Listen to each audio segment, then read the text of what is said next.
Greetings, folks. Richard from KS Collectibles. I'm here today to discuss customization. This is basically just kind of get to know you part for the customization because eventually we're going to go into it a lot deeper and a lot more in depth. I'm basically here to kind of show you folks the type of customs that I typically do for myself or through orders too. Um, just so people can get an idea of what's out there and kind of what my imagination has allowed me to do. Like I said, you're limited pretty much to whatever you can come up with in your mind. There's parts and pieces that you can get. There's people that do amazing sculpts out there that you can get off the internet of weapons, head sculpts, gear, you name it. So, like I said, you're pretty much nowadays you're limited to whatever your imagination is. Skill is something. It's not something that's like customization. Art in general isn't a talent. It's not something you're born with. It's a skill. It's something you can learn. So now there are some people that are just innately really good at stuff like that, and yes, that is a talent. But it's a skill you can learn through practice. It always gets better. So I'm going to show you typically some of the stuff that I deal in. Primarily, what I deal with is WWE Elites and GI Joe Classified. Primarily, that's lately what I've been doing for the most. I also do some Marvel Legends, but I've done a wide spectrum of different custom figures. So when our store was still open, I had a customer who unfortunately lost his all of his contact information. So if he sees this video, hit me up because your figures have been done. I just had basically lost all my messaging at one point on Instagram, so I didn't have your information saved. So if you hit me up, I have your figures, and you will see one of them and know exactly who I'm talking about. So a customer reached out to me with a very specific figure that he wanted, and I did something that's referred to as kit bashing. That's when you take multiple pieces from different action figures and put them together to create one.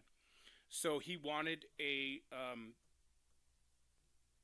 WWE Elite scale, which is a 7-inch scale, B.A. Baracus. So I used parts from WWE Elites as well as AEW figures. Um, and I kit bashed together and then, of course, painted, custom painted, and put together his B.A. Baracus, which would be this.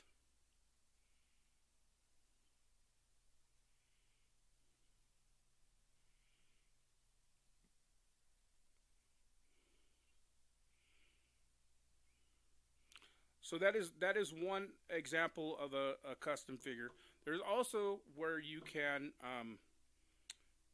like I'm not a real big fan of the basic flesh tones on most action figures. They're very basic. It's one of I believe like three color tones that, especially when it comes to WWE elites, they're getting a little bit more wide variety now,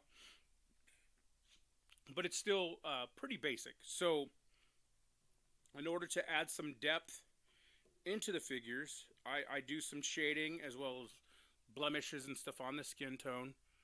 Here is a custom CM Punk that I did. As you can see, the difference in the color on the legs and the color on the chest. Also, adding the tattoos that are copywritten, so they're not on an actual WWE figure. I also, instead of using paint, I used medical tape for his taped wrists. So that is a custom figure out of my personal collection.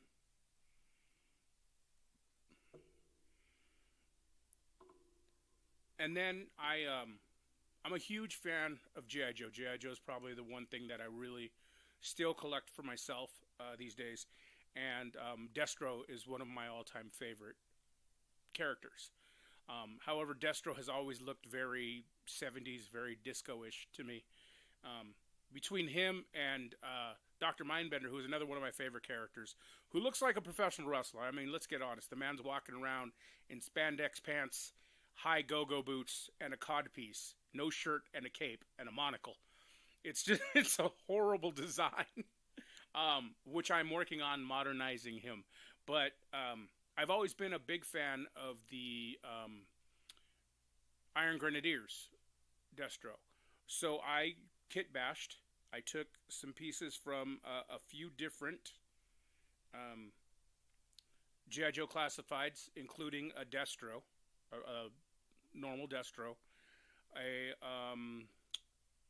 I believe it was a Python Patrol, uh, Crimson Guard, like the Guard Python Patrol, and then I used a coat and a holster from a Marvel Legends, and some paint application, and I came up with my version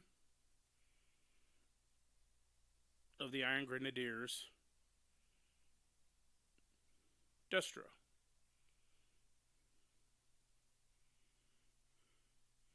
But like I said, I've been doing customization probably since uh, maybe the early '90s, mid '90s.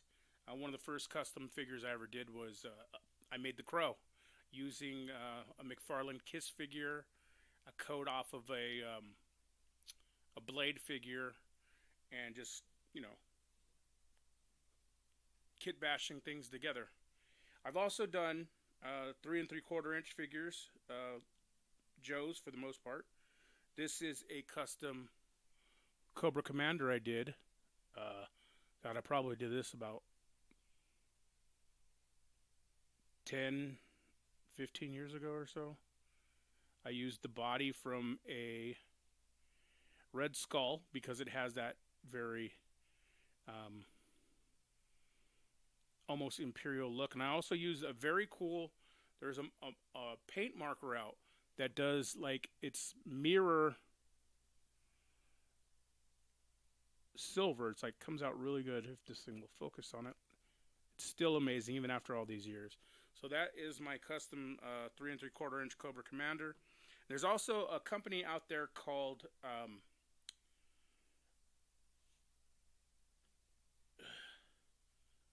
I know it's Marauders, um, and they do basic bodies for 3 3/4 inch figures, and you can bash them together. They have multiple heads, weapons, all kinds of stuff.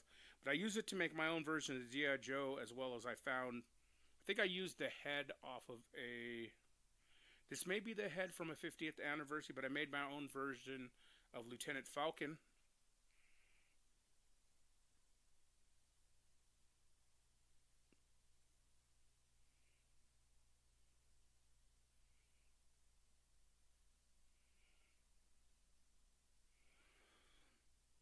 So that's really just kind of like the tip of the iceberg of stuff you can do. I also have some 12-inch figures that I have done.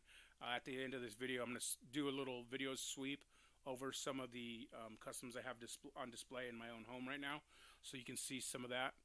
Um, but just so people know when they to get started, um, you don't have to have the most expensive equipment.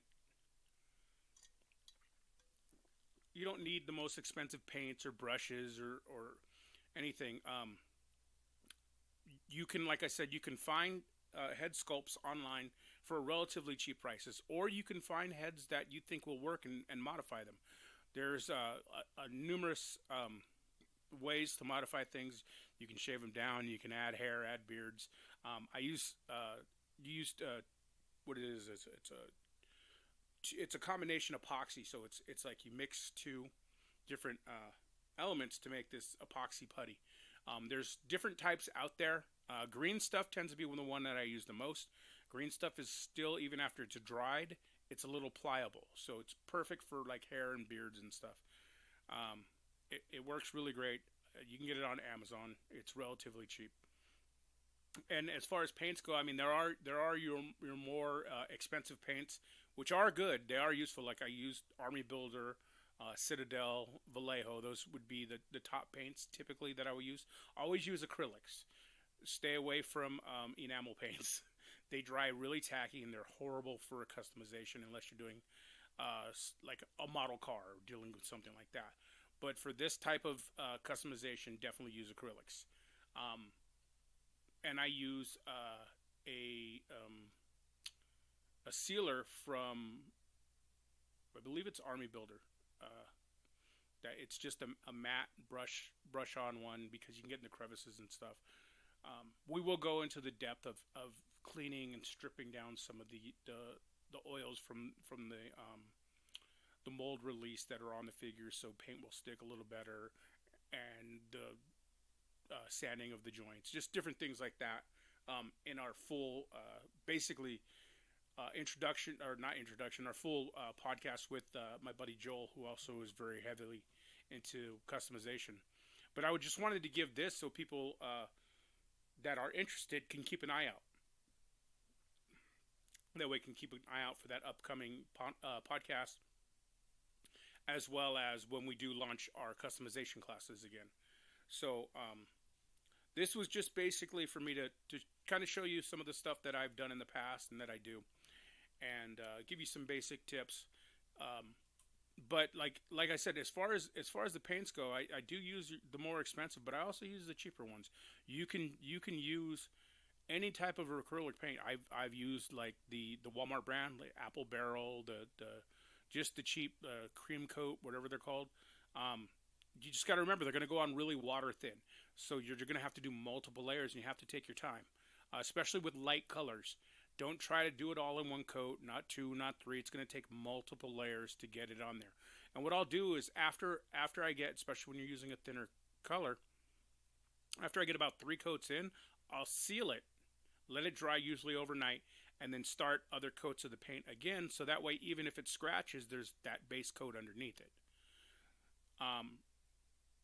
There's a billion different methods you can use to do everything from kit bashing, tearing figures apart. A hair dryer will become your best friend. A Dremel is useful but not necessary.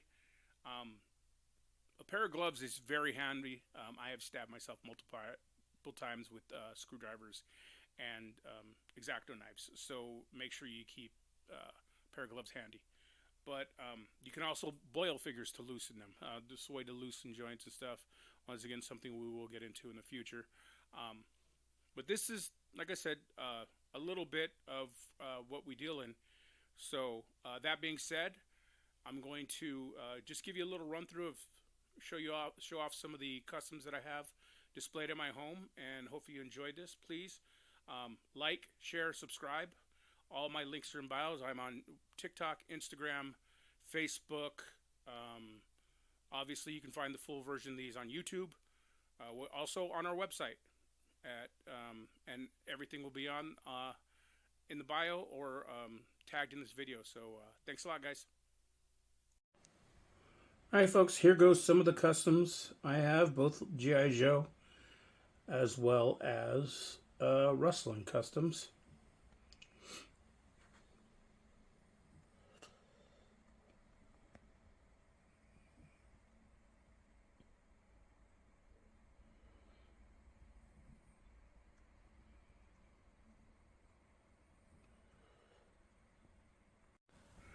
Here goes a couple of my custom 12-inch. There is my custom John Wick and my custom John McClane.